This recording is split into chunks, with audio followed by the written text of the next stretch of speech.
Masih di Sportcast Nusantara TV. Umar masih soal tadi diaspora. Kesimpulan kita nih ya. Tentunya kita harus menyimpul, kita melihat dari sisi plus dan minusnya, ya kan? Betul nggak, Bung Roman? Iya. Kalau coach melihatnya, ya tadi, kalaupun mereka bergabung, akhirnya bergabung, Ya. pasti ada sisi positifnya. Ya. Tadi apa ya? Kalau Kualitas. Klub jadi menarik. sponsor datang, bawa terus pemain muda punya idola baru gitu dalam anak-anak muda banyak berminat untuk jadi pemain bola ke depan gitu. Stadion makin penuh. Stadion makin penuh, itu segi positifnya. Tetapi dengan pemain itu sendiri, bagaimana kualitas pemain di Liga Indonesia, mudah-mudahan sih harapan saya Liga Indonesia-nya meningkat, diperbaiki sehingga pemain yang bermain untuk Indonesia dan anak diaspora ini juga secara kualitas jam terbang dia mumpuni untuk nanti membela tim nasional kita ke depan. Oke. Kalau Bung Novan lihatnya dari sisi plus minus nggak bisa dilihat. Kan kok sudah bisa bicara tadi semua. Kalau plusnya saya pikir dari segi keuangan mereka bisa dapatkan. Ya, keuangan gaji mereka oke. Cuma kan sekarang di kita itu kan tidak mengenal, kalau di klub-klub kita ya, tidak mengenal gaji mingguan. Beda kayak di Eropa.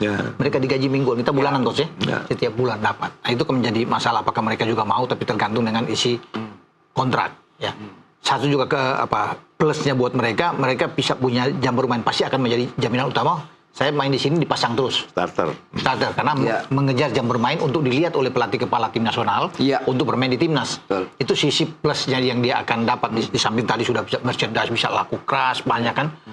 Tapi ya sisi minusnya buat dia nantinya, saya pikir kalau disuruh bermain di sini, dia akan sulit. Apapun itu dia bagus, dia akan sulit bermain untuk kalau dia pemain muda misalnya Rafael Struijk, Yasin Hapner misalnya, Nathan Cho, untuk dilirik oleh klub luar, sulit coach. Jangan, kalau yang muda-muda kecenderungannya kalau muda-muda. Kembali pertanyaan Bung Boy. Kalau di luar pun mereka nggak dapat klub, itu masalahnya Bung Roman.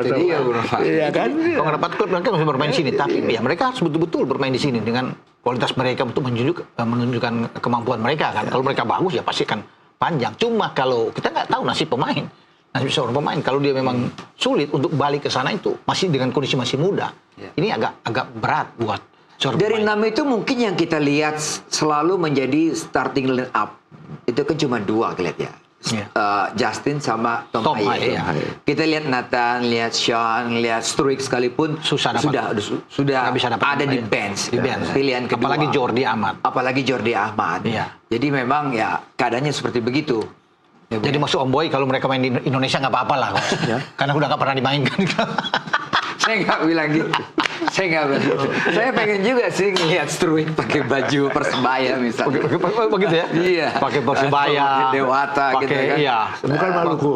Maluku Utara. Karena memang kalau untuk segi dari finansial, klub-klub itu yang Bali United, Persib Bandung, itu mereka yang mampu. Bayangkara juga pun, Dewa United, masih Persija juga. Vano itu nilai transfernya masih tinggi. Iya. Pali. Masih 5M. Iya, sekitar 5M. Nah, apalagi kalau Jordi Amat. Wailan yang sekarang di Persik ya? Iya. Apalagi Persib. Apalagi kalau kayak Tom Haye kan? Kalau dia minta 8-10M, gimana? Bisa saja.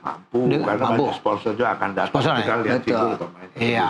Jadi ada plus minusnya nih. Sudah kita karena pemain pun belum ada jawaban kan? Belum ada jawaban. Iya kan, belum ada jawaban. Ini kan cuma rumor. Iya, berkembang. Daripada mereka nggak ada klub, di sini bisa ditampung. Kalau mau kan, itu yang berkembang. Ya harapannya sih mereka main tetap di luar, Bu. Kita sepakat nih malam hari ini, mereka sebaiknya apalagi masih yang muda-muda ya. Muda ya kan? Mereka yang udah berusia ya. Apa-apa. Asal fullnya dapat mereka. Asal cucok, ya kan? Asal cucok. Cucok harganya. Oke, masuk. Kita tinggalkan untuk diaspora. Sekarang kita U23 yang tidak kalah pentingnya nih, Coach. Anda pasti memperhatikan proses TC sekarang ini, ya kan? Vandenberg dibantu sama Zulkifli, dibantu Om Simon Tahamata, ya kan? Sekarang tinggal 28 dan katanya sih benar-benar serius ataupun ya pemain-pemain itu bergairah menerima menu latihan dari Vandenberg. Ya, saya pikir kalau persiapannya cukup bagus, persiapannya cukup baik, tidak ada alasan Bung untuk kita nggak bisa berprestasi nanti ke depan gitu. Apalagi, juara loh Bung, targetnya. Nah, iya, Coach. Apalagi tuh Bung Boy, kita menyiapkan tim atau melatih tim itu targetnya harus setinggi mungkin gitu loh. Kalau targetnya nggak setinggi mungkin, ngapain pelatih bule gitu kan? Ngapain target semifinal? Ngapain? Iya. Kalau udah pelatihnya bule ya setinggi mungkin juara gitu. Banyak pemain-pemain kita sebetulnya mampu Bung Boy bermain. Contohnya Rizky Ridho ketika digabungkan dengan pemain diaspora, Marcelino, terus Ricky Kambuaya juga kan? Kambuaya, Egi kan? Egi gitu kan. Artinya ada transfer knowledge kan di sana. Mereka berlatih bersama, berkomunikasi satu sama lain. Sehingga pemain-pemain kita ini bisa meninggalkan habit yang jelek, kebiasaan yang jelek, akhirnya meniru. Itu kan ini habit yang jelek apa? Ini kan mantan pemain nasional, bertahun-tahun. Apa habit yang jelek? Habit yang jelek itu maksud saya gaya-gaya pemain kita yang dribbling nggak jelas, gitu kan? Pasti nggak jelas. Pasti senaknya, gitu kan? Jadi apa namanya? Kalau dipikir mampu ya mampu pemain-pemain kita sebenarnya gitu, asal ada itu tadi. Ada transfer knowledge dari pemain-pemain diaspora, apalagi sekarang pelatihnya asing, ada dan ada Simon Tahamata. Saya pikir ini idola pemain-pemain kita yang ada di tim 23 ini. Saya pikir ini menambah motivasi Bung Boy. Pelatih juga nggak sembarangan gitu kan, persiapan bagus, nggak ada kata Bung Boy targetnya juara harus. Harus gitu kan. Harus. Apalagi bermain di kandang, Bos. Bermain di kandang. Kalau hanya nggak di top gitu, ngapain juga hire pemain. Coach, yang saya tanya tuh materinya 28 ini menurut ya banyak pengamat dan juga menurut pelatih, inilah 23 pemain yang ada yang terbaik begitu. Sah-sah saja pelatih bilang gitu, karena gini, setiap pelatih punya game model. Setiap pelatih punya filosofi bermain, tentunya disesuaikan dengan materi yang dia mau gitu kan. Si Boy ini dulu pemain di Liga Siwu PWI, saya perlu orang yang bisa pegang bola nih. Gelandang. Saya panggil Bung Boy gitu kan. Kan gitu kan. Jadi intinya bahwa yang dipilih pelatih sekarang itu yang terbaik karena dia tahu persis. Nah tadi yang saya bilang game model, ya kan, cara bermain seperti apa.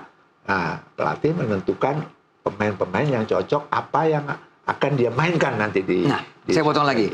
Van der Broek bilang dan juga kesaksian dari Ferrari, dari Zulkifli bahwa game apa tadi? Game modelnya adalah ball position yang kuat. Ya. Megang bola selama-lama mungkin, build up dari bawah. Jadi istilahnya gini kalau di bola, possession untuk ke depan. Not just possession. Pertanyaan saya ke coach adalah, pemain yang seperti apa yang mampu menerjemahkan apa yang diinginkan oleh Van der Broek? Yang pasti punya skill yang tinggi, punya wawasan knowledge yang baik, gitu loh. Karena tidak juga main possession juga tidak mentang-mentang main possession terus tidak punya kecepatan, tidak juga gitu kan. Karena main possession itu kan adanya possession untuk ke depan. Possession untuk ke depan, forward ke depan. Iya. Gitu. Jadi pasti diajarkan juga kapan kamu possession dan timing yang seperti apa kamu cepat ke depan. Kalau possession just possession, kalau kita menang 1-0, waktu tinggal 2 menit itu possession just possession gitu. Yang penting bolanya nggak hilang, karena membunuh waktu kan gitu, menghabiskan waktu. Tapi kalau yang konsepnya pelatih yang sekarang, possession untuk progres ke depan. Right. Apalagi kan dia dengan sepak bola menyerang kan filosofi dia. Iya, kan menyerang tidak harus directly begitu yang gampang dibaca sama lawan karena apalagi dia Belanda. Sebetulnya nggak beda sama timnas kita yang senior kan. Kan possession sekarang mainnya. Tapi possession progress ke depan. Bukan possession di situ-situ aja, kalau sudah 2 menit mau bubar boleh gitu kita udah menang gitu. Jadi syaratnya tadi punya skill, punya stamina, dan punya knowledge. Visi bermain bola yang bagus. Akhirnya penekanannya kepada fisik dan game plan dan gimana Bang? Kalau bermain dengan position, Coach bilang kan ke depan. Jadi saya pikir Van den Berg tahu yang dia mau gelandang-gelandang yang bisa kuat dalam pegang bola, karena dipikirkan sebanyak mungkin pegang bola untuk mengalirkan bola ke depan, entah ke Raven atau ke Hoki Caraka. Nah, ada 3 back yang bagus dalam pegang bola, yang semua bermain di klub-klub Liga 1. Tony Firmansyah misalnya di Persebaya Surabaya. Ya, gelandang nih. Gelandang kan, ya. pegang bola itu kan harus dari gelandang semua yang ngalir bola kan untuk bisa ke depan. Ya kan? Arkan Fikri Arema Malang. Ya. Itu bagus, bahkan Arkan sebelumnya di 2 tahun lalu main di Thailand di final lawan Vietnam. Satu Raihan Hanan main di Persija. Selalu bersiap bermain. Di Liga 1 mereka jam bermain itu tinggi. Jadi dengan 3 pemain ini ada situ, itu kuat dalam hal pegang bola mereka. Skill bagus, teknik bagus, kecepatan punya. Bagaimana dalam membuild up serangan itu ke depan. Kalau Coach Bano kita tanya center power orang bilang ya. Udah pasti di depan. Penyerang ke depan. Karena dia adalah mantan striker. Ya, di klub, di timnas mantan striker. Nggak terbantahkan lagi. Hanya ada satu diasporanya. Itu James Raven. James Raven.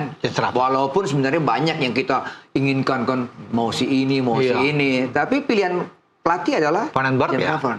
James Raven. Cadangannya apa? Hoki Caraka ada. Hoki Caraka. Ada Hoki. Gimana Bung melihat saya pikir kalau kombinasi ini Bung? Ya bagus. Menurut saya bagus-bagus saja kata. Karena Bung Boy, Bung Ropan main bola sekarang kalau striker kayak zaman kita dulu murni striker gampang di ini. Sekarang striker tuh harus ini aja yang senior ya sih siapa? Ole Romani. Ole Romani kan juga dia bukan central striker kok. Dia ke sini, dia ke sana, dia ke sana. Nah, main bola sekarang seperti itu gitu kan. Apalagi ini main kayak tadi possession yang di game modelnya, konsepnya possession harus bisa bergerak kemana-mana, tapi saat tertentu dibutuhkan siapa yang scoring dia ada di situ gitu. Nah, siapa yang dibutuhkan ada yang scoring dia yang dibutuhkan. Kita break lagi, kita akan bahas lagi setelah pariwara berikut.